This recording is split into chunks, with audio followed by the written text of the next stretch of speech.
Nama saya Suwondo Nenggolan. Saya alumni SMA Tarsius, tamat SMA tahun 91.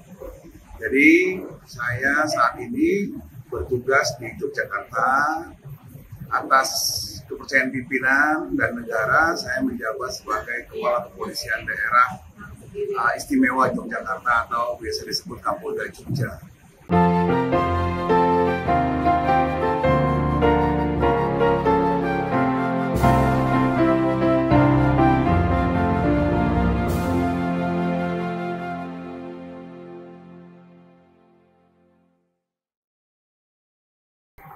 Halo Sobat YPHK, kembali lagi bersama saya Utami di dalam podcast YPHK hari ini. Hari ini kita cukup spesial podcast kita hari ini karena biasanya kan kita podcastnya ada di dalam studio, tapi kali ini kita ada berada di lingkungan yang berbeda. Nah, tidak hanya lingkungannya, tempatnya kali ini saya ada di luar kota, tempatnya ada di Kota Gudeg dan Kota Pelajar. Iya, Yogyakarta. Nah, Sobat YPHK, selain tadi tempat dan suasana yang baru, kita hari ini juga akan bersama dengan narasumber. Tentu saja narasumber yang sangat luar biasa, cukup membanggakan, tidak hanya membanggakan orang tua, rekan, tetapi juga Bapak Ibu guru serta alumni alma mater yang ditinggalkannya, yaitu Yayasan Bunda Ati Kudus, terutama Unit Tarsius 1. Nah, penasaran dengan podcast kita hari ini? Mari kita ikuti. Mungkin Sobat YPHK penasaran nih, kira-kira sosok kita hari ini siapa? Mari Pak, boleh perkenalkan ini. Terima kasih, nama saya Suwondo Nenggolan. Saya alumni SMA Tarsius, tamat SMA tahun 91. Jadi saya saat ini bertugas di Yogyakarta. Atas kepercayaan pimpinan dan negara, saya menjabat sebagai Kepala Kepolisian Daerah Istimewa Yogyakarta atau biasa disebut Kapolda Jogja. Itu mungkin pengenalan. Oke. Nah, tidak penasaran lagi ya Sobat YPHK, kita hari ini ketemu dengan Bapak Kapolda Jogjakarta. Panggilannya siapa Pak? Suwondo boleh? Suwondo, Bapak Suwondo. Baik Pak Suwondo. Mungkin Sobat YPHK penasaran bagaimana dari Jakarta kok bisa hijrah ke sini? Mungkin perjalanannya belum. Jadi kayak kami seperti ini, kita tugas itu nggak pernah, ketika kita mendaftar di Akademi Kepolisian, itu ada tanda tangan surat pernyataan. Namanya surat siap ditempatkan di mana saja. Jadi walaupun home base atau domisili saya di Jakarta, namun saya harus siap tugas di mana saja. Nah, saat ini saya bertugas di sini kurang lebih setahun 3 bulan, Oktober 14 tahun 2022 saya mendapatkan suket untuk memimpin kepolisian yang ada di wilayah Jogja. Jadi sejak itu saya berangkat ke Jogja sampai saat ini. Nah, kemana selanjutnya itu terserah pada hasil asesmen dan penilaian pimpinan. Gitu. Baik, apakah ini cita-cita Bapak dari kecil? Jadi polisi? Sebetulnya gini, lingkungan pasti mempengaruhi cita-cita. Saya anak tentara. Oh, okay. Abang saya juga tentara. Nah, namun karena lingkungan lain juga di sekolah di SMA Tarsius, pada masa itu kita biasanya berpikirnya itu ke luar negeri sekolahnya. Tarsius itu dulu suasananya itu pokoknya kalau tidak Amerika, Jerman. Gitu. Amerika untuk teman-teman yang memang dari kelas A3 atau sosial. Nah, untuk Jerman itu anak-anak yang kita yang dari kelas A1 fisika. Kita sebutnya dulu A1 ya, A1, A2, A3 sekarang, tapi mungkin namanya IPS atau IPA gitu ya. Nah, itu ke Jerman. Jadi banyak teman-teman kita yang Jerman. Tapi juga banyak yang kemudian memutuskan tidak ke luar negeri, itu masuk ke kampus-kampus yang ada di Jakarta. Nah, orang tua saya berpesan kalau bisa daftar dulu ke Akabri. Ya sudah, saya daftar. Ada alasan tertentu? Karena pada saat itu abang saya kan Akabri, yaitu pengaruh lingkungan berpengaruh ya. Artinya pemikiran orang tua adalah dia melihat kita dari luar. Kita kan melihat kita dari diri sendiri. Orang tua berpikir saya cocok untuk pendidikan dan karir di situ. Ya sudah, karena itu mungkin nggak amanah orang tua ya saya kira sampai sekarang. Hebat sekali ya. Lalu ketika kan kita sudah tahunya seperti ini ya Pak. Apa tantangan yang pernah Bapak rasakan ketika nggak gampang loh jadi saya seperti ini gitu? Boleh diceritakan? Begini, kita memang dalam pelaksanaan tugas itu kan ada SOP ya semuanya. Nah, perjalanan karir ini saya kebetulan sama istri saya dan keluarga itu kita menikmati proses. Kita nggak pernah taruh achievement apa-apa. Jadi nggak ada achievement tidak ada target gitu ya Pak? Dalam bidang karir. Achievement kita itu dalam pelaksanaan tugasnya. Jadi gini, ketika saya di pos A, saya membaca ya kita sebut dengan OHA ya. OHA itu Organization Health Analysis, terus sama Environmental Screening, sama tantangannya apa. Udah itu aja kita lakukan itu. Nah terus pencapaian kita apa? Pencapaiannya saya mau angka kejahatan ini menurun. Nah itu achievement saya itu saja. Berarti Bapak itu dulu ya Pak, pelajari dulu ya lingkungannya akan Jadi saya fokus saja sama tugas. Nah kemudian pimpinan menilai oh iya ini layak dipromosi dan sebagainya, itu saya lepas kepada pihak lain yang melakukan upaya itu gitu. Jadi saya tidak mau mendelegasikan. Ya berpikir tentang saya akan menjadi ini setelah ini, karena di dunia karir kami itu tidak bisa seperti itu, nggak bisa. Contoh kalau di perusahaan saya gini, ke depan saya mau besarkan pasar sebesar ini gitu. Nah kita nggak bisa, kita sama dengan pengusaha tapi kita masukkan bukan dalam pencapaian karir dan sebagainya, tapi bagaimana kita menyiapkan pekerjaan kita dengan baik, tentunya diiringi kesiapan fisik dan kesiapan diri untuk menghadapi seleksi, karena selalu kita ada seleksi untuk pusat kita untuk seleksi itu di sekolahan. Jadi tamat Akpol tahun 91 saya tamat SMA, dapat Akpol, lalu lulus tahun 94, lalu kita ada sekolah kejuruan setahun lagi, nah terus berdinas. Nah kemudian seleksi kita ada lagi sekolah untuk masuk perguruan tinggi kepolisian, masuk, lulus, kita kerja lagi, nanti habis kerja kita dites lagi untuk ikut masuk sekolah yang namanya Sespimen, sekolah pimpinan menengah. Kita mempersiapkan karena tesnya sangat sulit gitu, sangat sulit. Jadi kalau dihitung-hitung dari mulai SMA sampai sekarang 10 tahun nih saya sekolah aja gitu.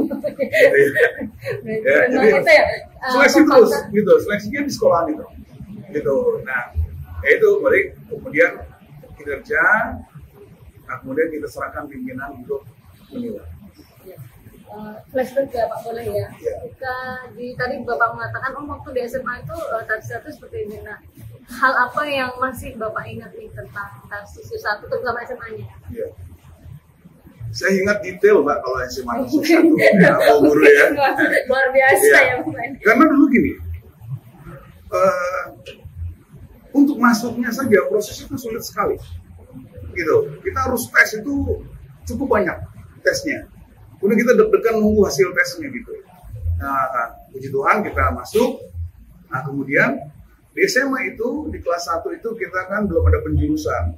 Ya, dan waktu itu ada peralihan pembangunan SMA Tarsius 2, yang kemudian dari kelas 1 sampai ada A sampai G, yang FG itu pindah ke Tarsius 2. FG, sorry. Maaf, FG pindah ke Tarsius 2. Ya, itu peminatnya seperti itu. Kenapa diputuskan Tarsius 2? Dan ternyata Tarsius 2 jauh lebih banyak kemudian siswanya karena memang ruang gedung yang ada di Tarsius 1 kan sangat-sangat terbatas ya.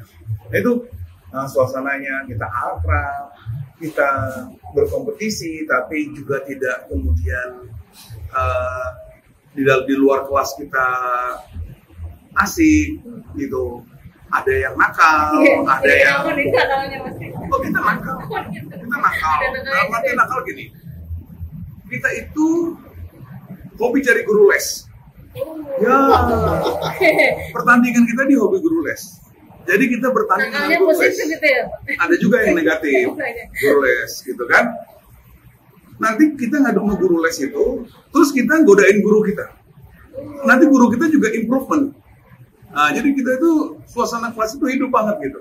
Dan kita itu bisa kalau misalnya pelajaran gitu nggak sependapat, itu ruang itu dibuka, gitu ya. Jadi kadang-kadang kita sering kasih kuis sama Pak gurunya itu, teman suka cheating juga gurunya. Kita kelas 2 SMA dikasihnya kuis pelajaran Fakultas Matematika semester 1 gitu, karena supaya karena gini, yang keluar duluan, yang kerjain sekolah duluan selesai, boleh pulang duluan, yang ada kita nambah 2 jam ngerjain tugasnya, tapi kita fair. Nah besok kita cari guru les, kita adu lagi, kita tabrakin lagi ke itu. Jadi itu suasana ya, itu yang di suasana yang kelas 2 ya. Kalau kelas 1 kita asik lah, artinya hubungan senior kakak kelas juga baik sekali. Keosisan itu sangat penting sekali. Jadi campaign untuk menjadi seorang ketua OSIS juga sebuah proses yang memang diberi ruang oleh sekolah. Itu kalau nggak salah kita ada off days tuh untuk campaign itu ke kelas-kelas. Itu selama berapa hari. Masuk di OSIS-nya? Iya, saya kebetulan masuk di pengurus OSIS-nya gitu. Ketua OSIS-nya loh, bukan? Iya, ketua OSIS-nya. Udah terlihat leadership-nya ya? Oh enggak. Waktu itu bukan di leadership. Oh, bukan? Bukan. Ketua OSIS itu bukan di leadership. Ketua OSIS itu, leadership itu kan proses ya, nggak bisa nggak ada yang born to be langsung gitu walaupun ada talent. Jadi kita harus ada di ruang akademis, kita juga harus ada di ruang olahraga, kita juga harus ada di kelompok yang misalnya pulang sekolah nonton gaul rame-rame kemana gitu. Jadi nggak boleh ada di ruang, contoh gini, dia pinter saja itu belum tentu bisa masuk. Dia jago olahraga saja, dia seksi olahraga contohnya gitu kan. Nah dia harus bisa masuk ke area 3. Nah itu dia baru campaign ke kelas-kelas gitu. Jadi itu suasana itu menjadi ruang akrab di kita. Makanya ketika sampai sekarang untuk angkatan 91, 92, 93 itu kita masih berkomunikasi. Biasa ya. Ya, masih berkomunikasi. Gitu. Masih akrab hingga sekarang. Sampai sering ke Jogja. Oh betul. Ya, yang 92, 93. Nggak main aja. 2. Gitu. Mungkin satu nih Pak, lebih tips nanti untuk sobat JPHK nih kira-kira yang masih belajar nih Pak, mungkin kan yang bingung kayaknya mau ngapain, harus gimana dan bagaimana, mungkin boleh nih sedikit tips dari Bapak. Tips yang sama juga saya kasih ke anak saya, karena anak saya kan syukuran SMA. Belajar dari pengalaman, belajar dari apa juga di gereja, sekolah, dan ini juga dirasakan sama teman-teman kami semua sampai saat ini. Jangan pernah tanya mau lanjut ke mana, kuliah itu salah berpikirnya. Harusnya berpikir gitu, dia mau berkarya apa, gitu. Dia harus mengenali dirinya. Dia kalau bahasa kita harus intim. Kita harus intim dengan diri kita. Jangan sampai kita intim sama orang lain, masih intim berarti apa baik orang lain, tapi kita nggak mengenal diri kita sendiri gitu. Jadi ya terus tentukan karyamu mau apa nih? Ya karena saya selalu bilang sama anak saya, setelah 18 tahun kita sebetulnya adalah dua orang dewasa yang kebetulan kamu lahir dari keluarga saya dan istri saya. Jadi kamu mau berkarya apa? Nah, ketika kamu berkarya dan tahu mau berkarya apa, kamu tarik mundur. Kamu mau jadi apa? Untuk berkarya jadi apa? Kamu mau jadi apa? Mundur lagi. Kamu sekolah apa? Nah, sekolah apa? Tarik mundur lagi. Mana yang bisa kamu optimal? Jangan juga bilang gini. Kita harus fair lihat orang tua kita. Orang tua kita mungkin nggak mampu menyekolahkan sekolah yang bagus gitu. Ya, maksudnya bagus tuh yang mahal atau di luar negeri. Dengan segala sumber daya ada aja, gitu. Karena sebetulnya materi pelajarannya itu tidak jauh berbeda. Nah, sekolah manapun. Ya, tetapi ada spesifik sekolah yang memang itu spesial. Misalnya menjadi penulis, yang terbaik di situ, ya sudah, upayakan di situ. Nah kalau enggak coba ambil materi-materi. Nah, jadi jangan dibalik. Suka bertanya, habisnya saya kuliah kemana ya? Mau ngapain gitu ya? Kebalik, harusnya tentukan dulu. Dia nanti hidup jangan sampai menengok ke belakang dan menyesal. Masuk nengok ke belakang tuh gini. Ketika dia sudah tua, dia baru sadar, saya nggak cocok menjadi ini. Nggak boleh. Dan itu banyak. Ya, dulu zaman kita, kerjakanlah, sukailah yang sudah jadi pekerjaan. Itu zaman kami lah, zaman apa yang ini senior kami saya maksudnya.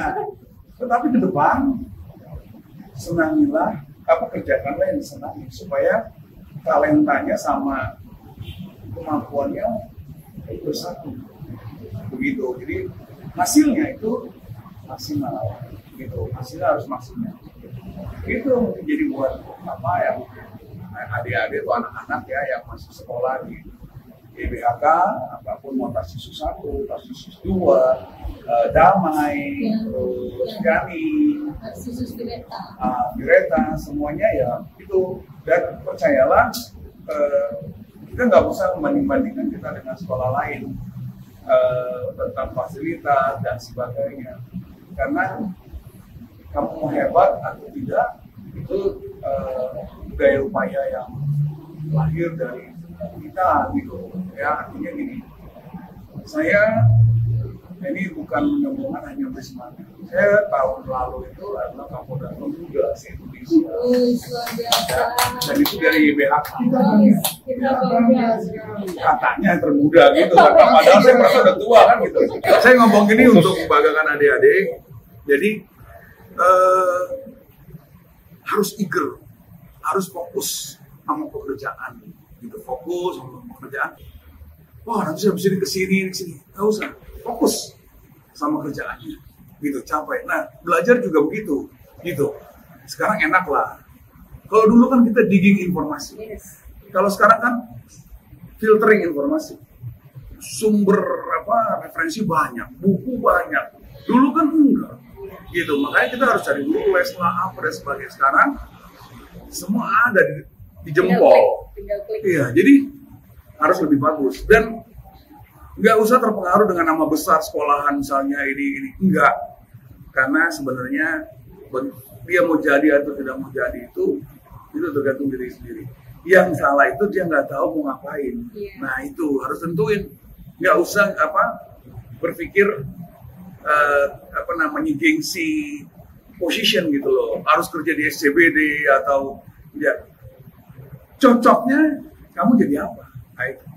Nah, kalau misalnya ngomong sama guru, saya diskusi sama beberapa teman orang tua, saya cocoknya jadi apa? Nah, gitu. Gitu mungkin buat adik-adik, semuanya anak-anak lah. Anak-anak kan saya sudah cukup tua ya kan. Senior Pak. Senior. Baik, terima kasih sekali Bapak. Kita bangga dengan yang sudah berhasil. Terima kasih banyak Pak.